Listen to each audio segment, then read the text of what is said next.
Hello, welcome back to the Pit Stop Podcast. I'm Braydon Dowler-Coltman. I'm joined, as always, by Jordan Dowler-Coltman.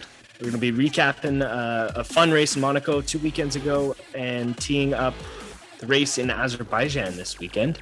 Qualifying starts tomorrow, or today, I guess, is when listeners will be tuning in, and a fun race on Sunday. So here we go.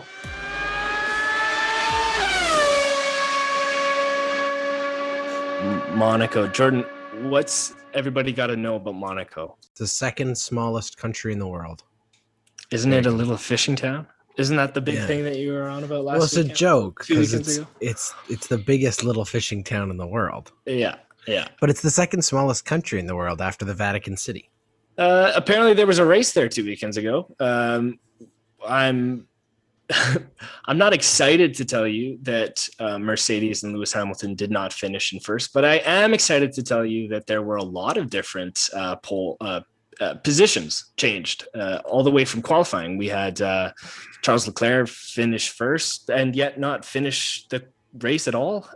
What happened? Didn't start the race. So that I told you guys last week. I told Braydon, watch qualifying. If you don't usually watch qualifying, if you're new to F1 and you're just a race watcher, that's fine.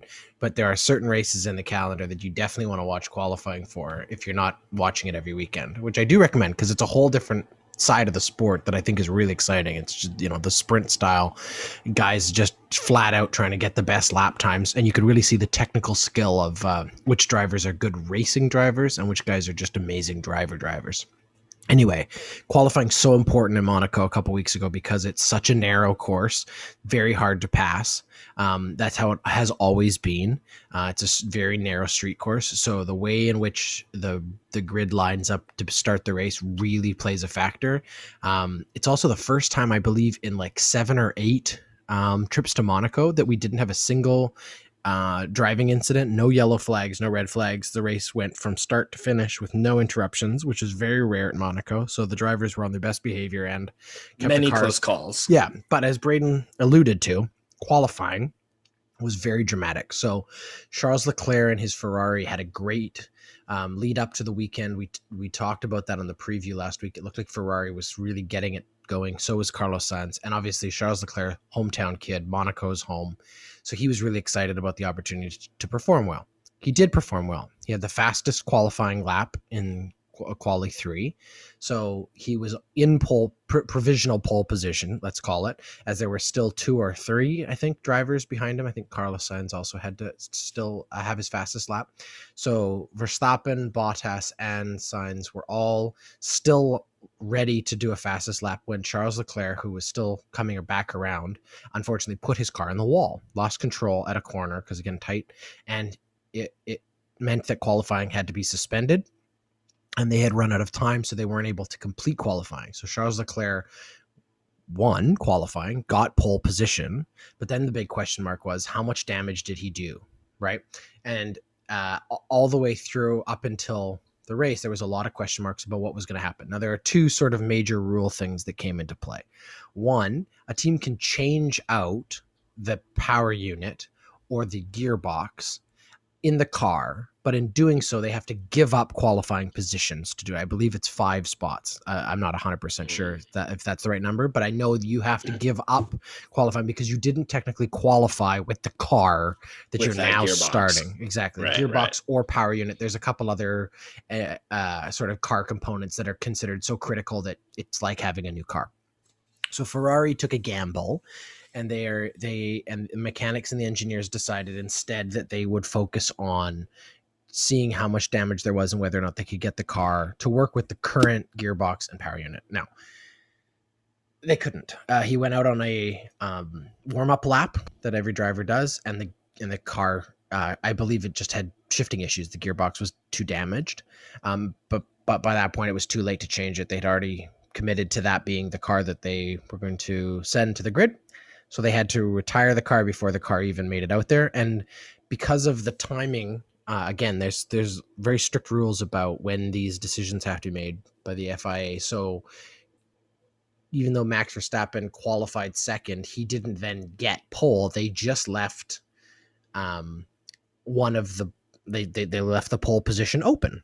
the front row of the grid was only had one car, and that then led to a very interesting start to the race because it meant Bottas had a clear line, although he was starting further back. And Verstappen actually, he lined up inside of his starting marks almost on like a 14 or 15 degree angle facing right towards where Bottas was going to be. And he cut him off right at the beginning, took the lead, and then ended up really doing well because of that. But yeah, Charles Leclerc, heartbreaking, I'm sure, for him, really hard for Ferrari, and just one of those unfortunate things that F1 and the way the rules work, and just the margin for error is so slim in Monaco. So that's sort of the recap of how the beginning of that race began, and then obviously the race itself, but he wasn't there to race in it. Well, you talk about skill drivers. Sebastian Vettel showed off his abilities in tight quarters. Who else impressed you when it we talk about the the factor of this race is truly the skill of the drivers' maneuvers, and tight quarter abilities. Yeah, well, I mean, obviously Verstappen had a very good race. He was very conservative with his tire management and was able to hold off all challengers. We'll get to Mercedes in a minute because they had a lot of issues that I know we want to talk about. But for me, the real driver of the day was Lando Norris. I was really impressed with how Norris performed. He was in that, Gulf livery we were talking about before. There was a lot of attention, let's say, on that team all weekend because of that. They sort of drew attention to themselves. But what was awesome was just how aggressively he drove, even, in tight quarters. He began, I believe, 5th on the grid, and he finished on the podium in 3rd. So, he got lucky a little bit. Bottas and Charles Leclerc weren't there. So when you look by the end, obviously they weren't there. Neither of them finished. So, he got a little bit of help moving up, in the sense he didn't have to pass people necessarily, but he did have to drive well, and he was pushed hard from behind. But he drove really, really well. And again, we've talked about him a couple times this season. I really think that McLaren's made some huge steps forward. And he and Russell, for me, are the two biggest, brightest, stars up and coming, that we just keep your eye on them, and Gasly. I'd throw Gasly into that mix for sure. But I think Lando Norris and Russell have potential to be even more than what we've already seen from Gasly, because we have seen Gasly in one of those top cars, and it just he just wasn't able to it's too early to excel. It's too early, but Lando Norris, he's been my favorite driver this season so far. Well, what happens to Ricciardo? Does he figure this thing out with McLaren, or does it,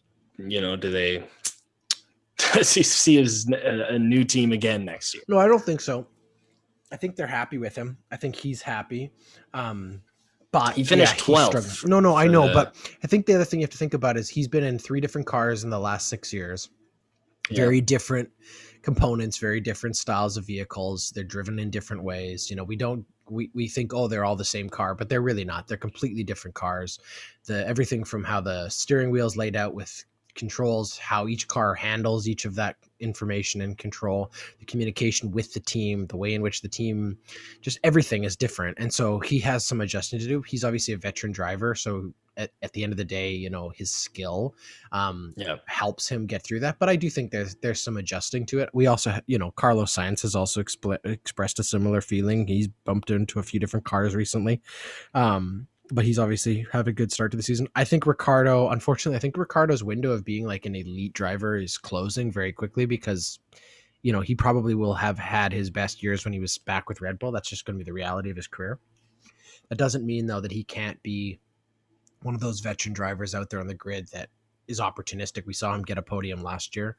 I wouldn't be surprised if he gets a couple more in his career, but I don't know if he's chasing the top step the way he once was. It's just where he's at. But, if Lando can drive that car that well, it means the machine underneath him is capable of more than he's putting into it. So if he can get it to work, we could see some more from Ricciardo. And it is a good vehicle. And we'll talk about him in the second part here, because he also had a great practice at Baku. His first half of the track, I believe, during practice 1 was the fastest time put up. So, maybe he just needs the right circumstance to sort of all line up for him. But one more note on this Monaco race, somebody we don't talk about often, Giovinazzi. He got points, and Alfa Romeo has some points now, which is awesome. Yeah. Another one of those young drivers that we need, you need to pay attention to as we go through the season, just in terms of where his development is. Yeah, he's on one of those teams that no one is expecting to sort of take huge steps forward as a team, but each of those drivers, whether they're driving for Williams or they're driving for Haas or they're driving for Alfa Romeo or even the Alpha Tour guys, frankly, all those guys are the next generation for the elite drivers. So some of them are going to really, you're going to then see whether or not they actually have what it takes to get there. And if they can succeed even in those incremental things in the weaker cars, then George Russell has driven the hell out of that Williams, right? That shows you he's a better driver than what the car is capable of. Better drivers. Somebody else we don't often talk about in this format would be the losing ways of the Mercedes. What happened to them during the Monaco race? Yeah, Lewis qualified for in seventh, and I think that's where he finished. Yes, the Mercedes had a very tough weekend right from the beginning. They had a very tough weekend. Bad qualifying for Lewis, not the kind of qualifying that we have expected and seen from him. And then Bottas just unlucky. I mean, if there isn't a more unlucky driver in F1, I don't know who it would be.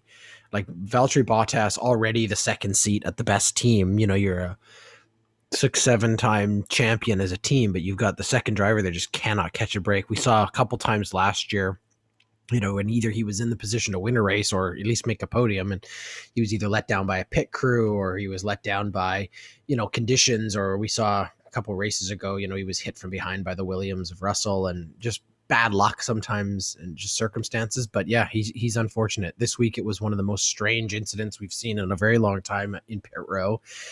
He brought his Mercedes in, everything looked good, but they could not get the front right tire off.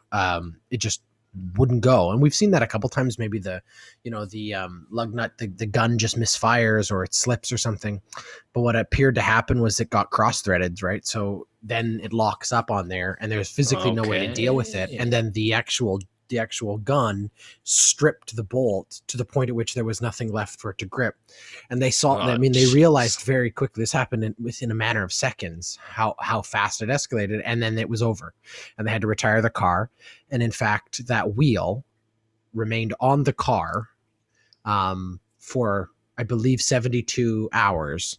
And the car physically had to be shipped back to Brackley, their factory in England, to have the wheel removed, because they couldn't even saw it off. Like, it was so severely damaged that they had to remove it. And the unfortunate part about it is, there was a lot of finger pointing for the Mercs last week. Toto Wolff was a little bit critical of, I guess, where Valtteri stopped the car. He claimed that he didn't come all the way into where his stop marks was, so the wheel gun might have been a little bit off when it went onto there, but it feels like that's such a thin margin. So that was frustrating. And then Lewis also was difficult because, one of the things we've complimented Mercedes on all season is their strategic superiority to Red Bull. And we saw in Barcelona how their strategy just completely won them a race, right? They outthought Red Bull with the two-stop strategy. This week they got caught. They didn't have a good strategy. They brought Lewis into the pits when they did, and as he was coming out of the pit, he was passed by Vettel, and all of a sudden he had given up 2 spots on just a bad timing of a pit change. And it seems like such a simple thing, but when you're that good, the margin for error is so small. Lewis was criticized later for some of his post-race comments. People felt he had thrown the team under the bus. He said, I quote, "We lost a lot of points today for a really, really poor performance from the team. I'm definitely a little bit surprised by it, but these things are sent to try us. 3 places it cost us. The strategy. I don't really have a reaction to it. I think we do all of our talking in the background, and we'll work together and try to come out stronger." People felt he kind of threw the team under the bus there. However, it's a team, though. He's talking about him as a team. And he did clarify it this weekend when he was asked at the pre-race weekend press conference about his comments. And he said, and again, I quote, "In the heat of the moment, you don't always say the best thing, as I think constructive criticism is always a good thing, but said behind closed doors, and that's what I should have done." So Okay.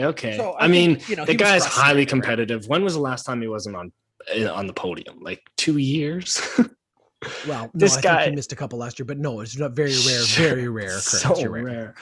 Um, So for all fans, we're a little jubilant for a weekend, and I mean, I want success for Lewis. I think he's one of the greatest of all times, if not the. Yeah. But at the same time, there are 20 drivers on the track, and it's great to see, like we've been talking about, Vettel, Gasly, Norris. Get ahead. I think it just to finish up Monaco, it's important to point out Max Verstappen did win, and more importantly for him, Max Verstappen now takes the points lead for drivers championship, and it's the first time in his career that he has led that. So he should get a pat on the back for that. He first time winner at Monaco. Buddy. Lots of positive things for Red Bull, and they were very close. Sergio Perez probably was 10 laps away from passing Lando Norris or catching Lando, because Lando was struggling with his tires. If that race is just a little bit longer, you could have seen 2 Red Bulls on the podium. Longer, or if Sergio Perez was back in P19, maybe he could catch him.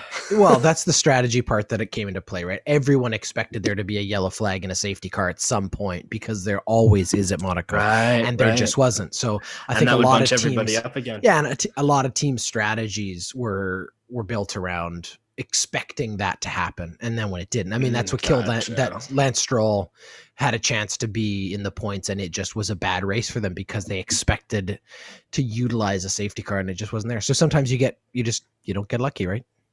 All right. Well, that was Monaco. This episode of the Pit Stop Podcast is brought to you by Roma Pizza and Donair.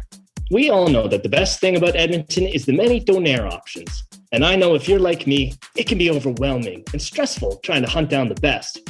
Well, my friends, we have found it, and it's time you did too. Roma Pizza and Donair in Westbrook, Aspen Gardens is Edmonton's best kept secret. There's nothing quite like piping hot meat getting shaved and served with a generous ratio of sweet sauce. And look, I know someone out there is saying, yeah, no, that's not really my thing. Well, hold your horses, because there is more.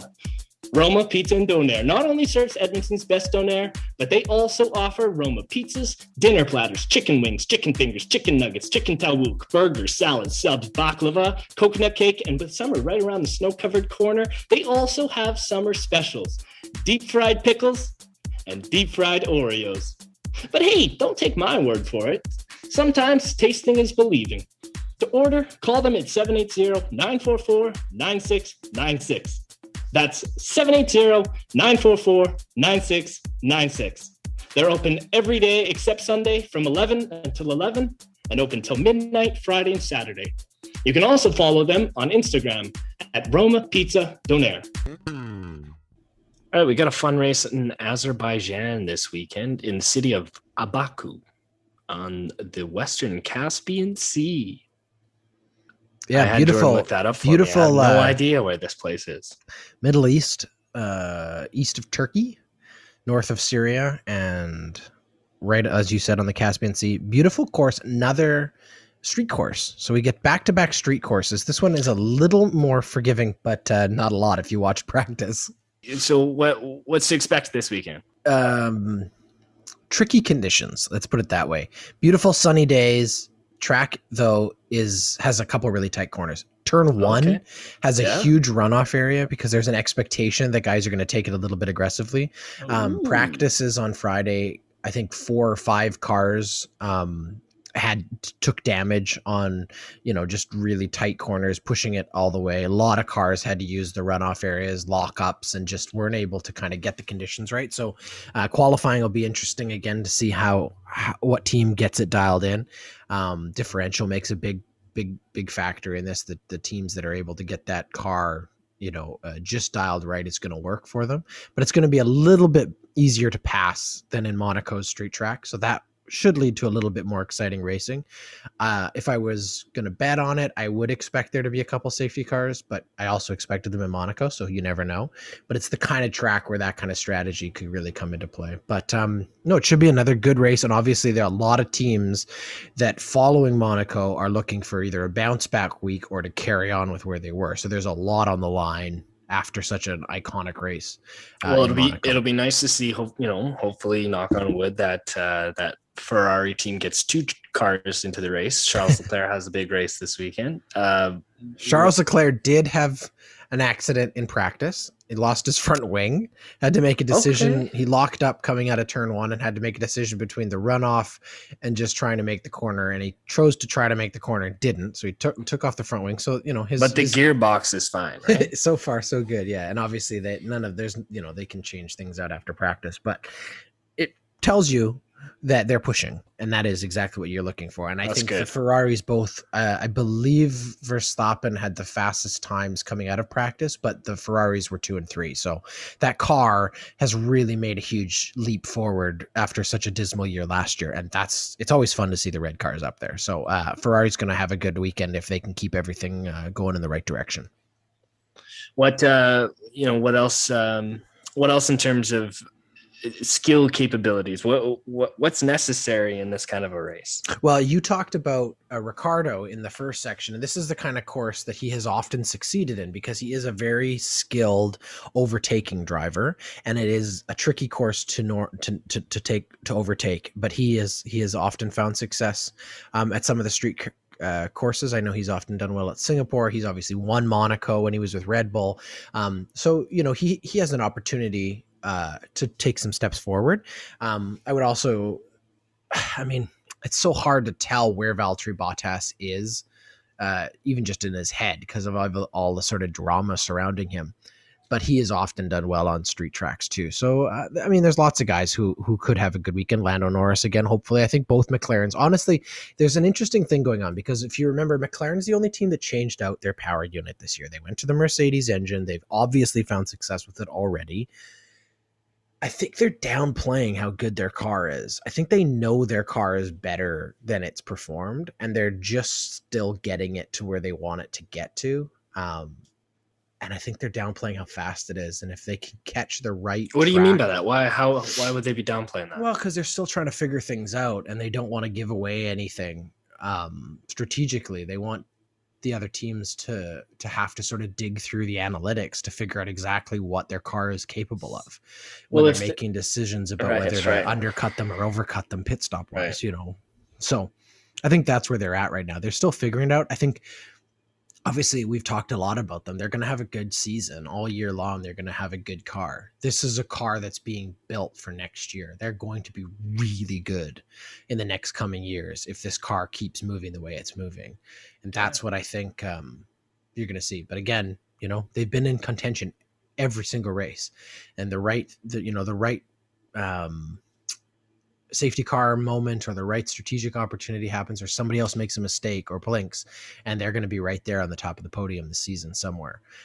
But in the meantime, like I said, third step's not bad when you're chasing those guys up at Red Bull and Mercedes. And I think we could see that again this weekend.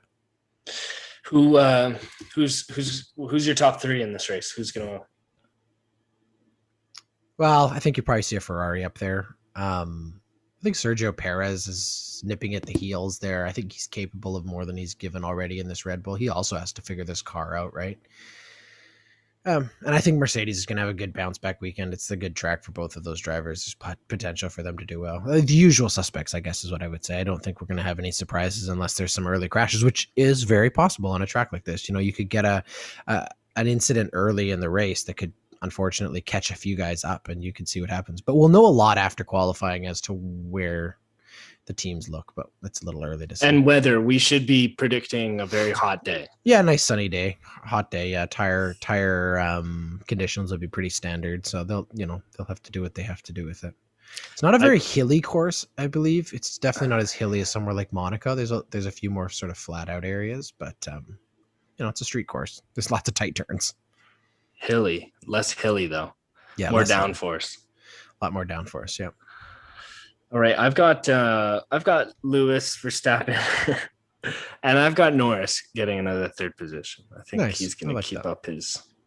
keep up his momentum. Momentum's a big thing. We've been talking about it with a lot of different sports lately. The Oilers mainly, but I wanted to bring one thing up. Last week, I believe it was, or 2 weeks ago, on our last episode, I believe you asked me about Haas. So I did a little more digging.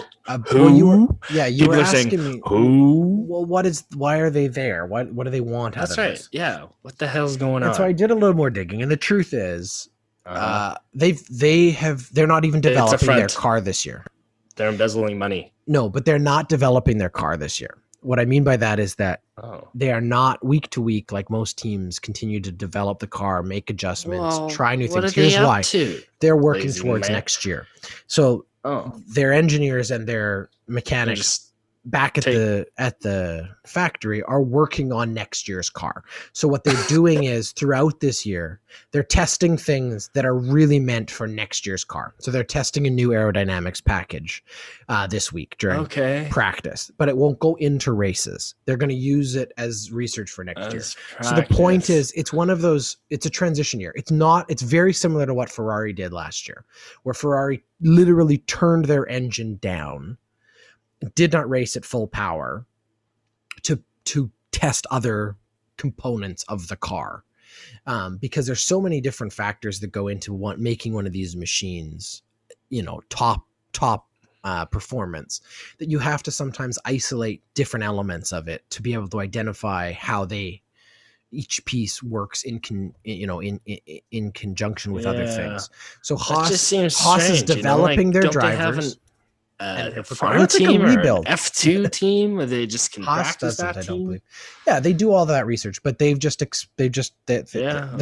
think what they realized there were all these rules, right, about not every team had to race basically the same cars last year. They weren't allowed to do like wholesale big changes. They had the 2-token system. Teams had to make things for what last year's car was coming to this year because of COVID. There were all these rules about basically what car it was. Now everyone made little changes. Man, the FIA has so many rules. Is that book like 5 volumes? Yeah, it is. Oh my goodness. There's a lot of different pieces. This was about safety. They didn't want the full factories back there with people jammed full of the thousands of people working, and just to try to even the playing field. So that's why, again, only one team changed their power unit. They're all running engines that they worked last year, right?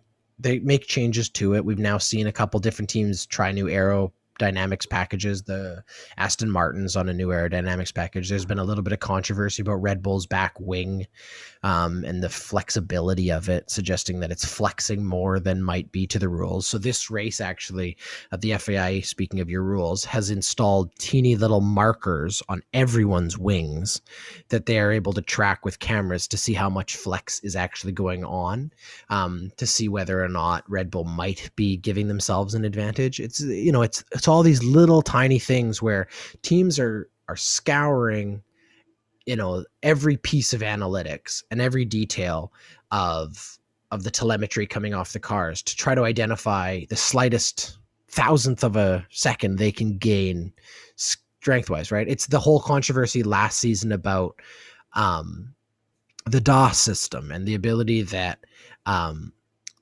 Mercedes was able to develop a way for the tire alignment to be changed manually by the driver by pulling in and out on the steering wheel. So they were physically, every car sets their front wheel base to a specific angle, right? No, the wheels aren't flat. They're angled in a little bit for grip and adjustment for downforce and all that. Mercedes, realizing there was no rule about being able to change that angle, decided to try a new technology, the DOS system. Right. And what they were able to do is during a race, as you came into a corner, out of a corner, the driver could actually manually change the incline of those wheels. Crazy. While Red Bull said this shouldn't be allowed, they didn't like the fact that Mercedes had this advantage. They took it to the FIA. The FIA bans it, and then the rule changes. Now there's a rule about it. Now Red Bull might be getting somebody caught. whined, and the whole Christian thing is Horner. trying to be advances. Totally, Like, but it's about making why sure wouldn't they that just say, "Hey, Red Bull, why don't you try to make one?" That's a good question. That's the way the sport works, right? And sometimes that is what happens. I mean, different rules about differential in the old days had to do with that. Active suspension was a big thing that came in. You know, Williams was inventing active suspension, I think in the 90s, and other teams eventually figured it out, and then it became legal because they were able to regulate. It's all those kind of things. So it's when Haas figures big out how to have a car like Mercedes, we're going to get some more. Well, no, that's what happened last year with the pink Mercedes, remember? I thought that was just the color. Hey, that looks a lot like our old. Yeah, they copied. Maybe they copied the Hey, car. that car has 4 wheels and a wing and a front wing and a steering I will say wheel. here, I know we're running overtime, so I'll keep it brief. But we're always running overtime. I think we've covered most of Baku, but I'll offer one thing as just I didn't make this content. We don't have any endorsement from F1. But if you go to the F1 web or YouTube page, you know, they have great content. They've got different, you know, preview shows much like this and lots of recap stuff. But the nice thing, obviously, they also have is all access to all the radio stuff. And they've created a little video with previously unseen radio communication at Mercedes from that Barcelona race I referenced earlier, with this unbelievable strategy of midway through the race deciding to go to a 2-race strategy, get faster wheels on Lewis's car. He was able to catch and pass Verstappen, who was on the older wheels, and won the race. They just outsmarted Red Bull. But they have this, it's probably like a 7 or 8 minute video. They've condensed the race down to some key moments, but you also can see the inner workings of Mercedes. There's this amazing moment where over the radio, some race engineer who they make it look like he's sitting in an office. He probably isn't even on pit wall. He's literally sitting in front of a computer, watching the race, studying, you know, what the telemetry coming off the car is, doing the math. And what he's figured out is, and this guy, you hear him on the radio, figure it out. He goes onto the radio. He calls ahead to one of the chief strategists who's sitting on the, you know, the guy responsible for race strategy. He calls in, he says, "Hey, I've seen something." Guy says, "Hey, what did you see?" He goes, "If we go to, he says some code name for what this plan is." He goes like, it's like Plan D Part 2. So they've got all these different. It's like a football playbook, right? They've got sounds 1,000 like the Canadian different government's plan on reopening from COVID, something like that. But he goes, you know, if we go to this strategy like this, we could catch Verstappen on lap 67 because his tires are 42 laps old, and Lewis will have fresher tires. If he gets an outlapped time of something hundredths of a second, he'll be able to catch him by this point at this part of this at turn 7. And the guy's done all this, you know, it's some guy crunching numbers, and he's figured this out. And the strategist goes, "Okay, I don't know if that'll work or not, but just hold on to that idea for a second." A couple more laps go by, and then, you know, it starts moving up the food chain, and all of a sudden you have Toto coming on the radio saying, "Okay, explain this strategy idea to me." The guy says it to him. He goes, "All right, if we're going to do that, we need to do it now." And the guy goes, "Well, I think we have to wait a little bit. I don't think it'll work right now." And you know, Toto goes, "You either do it now or it won't work." And then Toto says, "But you wait till the very last second, because if Red Bull knows what's going on, their strategists will figure out what we're doing. So you got to call it at the very last second." Okay. So all this information is happening in the background. And then at the last, like, while he's on the lap that he's going to pit during, they then give that strategy to his race engineer, Bonington, who's talking in his ear, right? "Hey, Bonington, we're going to strategy D Part 3. Guy flips through his book. "Oh, okay." And he goes, "Okay. Hey, Lewis, we're changing strategy." Lewis comes back. Penguin. Yeah, Lewis comes back. "Okay, whatever you say." And pit. And he just dives into the pit lane. And then you hear over the radio, because they've also got Red Bull. Red Bull scrambles. They have no idea what's going on. They're like, "Why is he pitting again? He's giving up on it. Like, he should be able to chase us down." They get a quick pit change. Thank God. He gets back out there. He gives up like 3 positions. He starts gaining them back. He catches up to Bottas. I don't know if you remember, this is the race Bottas didn't just get out of the way for him, even though the team asked him to. So Lewis had to pass him. Lewis catches him. Lewis wins the race. It's just this great breakdown of the strategic superiority of Mercedes. But every team is doing this. There's 1,000 guys working behind the scenes. Admittedly, Haas is not. That's the thing. Well, but they are. It's just about the skill level of the people working there, right? And the question is F1 about good drivers, or good teams. And at the end of the day, it's both. You have to have both pieces. Lewis has to be able to then execute that plan flawlessly. He has to get an out lap time of a specific thing. He has to cut a certain amount of speed off of every single lap to catch him by said and such lap. He caught him a lap earlier than what the analytics suggested he should be able to catch him, which means he was overperforming the car. It's fantastic. You missed one component, everything works. Though, of F1. Yes. So what were the two that you just described? Engineering and driving. Yeah. And then there's money. Well, sure, of course. You hire the best because you have the resources to have the best. That's true. I'm not going to deny that. You're making these are intense machines. All right. Well, thank you, Jordan. We've got the race at Baku City Circuit Sunday, June 6th at 6 a.m. Gosh. Set your PVR. 6 a.m. Mountain Time. That's what I'm going to be doing. And then we're supposed to have the Canadian Grand Prix following that, but I believe that's been canceled. Yeah, unfortunately, not ready for that yet. A few actual changes to the season already. I believe Singapore has also pulled out. So F1 will have to be making similar changes like last year to figure out where they're going to go to get their whole season done. But we'll see what happens. Lots could change.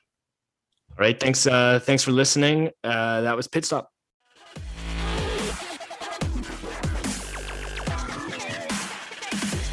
Pit Stop podcast is presented by HatTrick Sports and is a member of the Ordinary Podcasting Network. The show is produced by Jordan and Braydon Dowler-Coltman each week, but mainly Jordan. And you can follow us on Facebook, Instagram, and Twitter. Thanks for listening.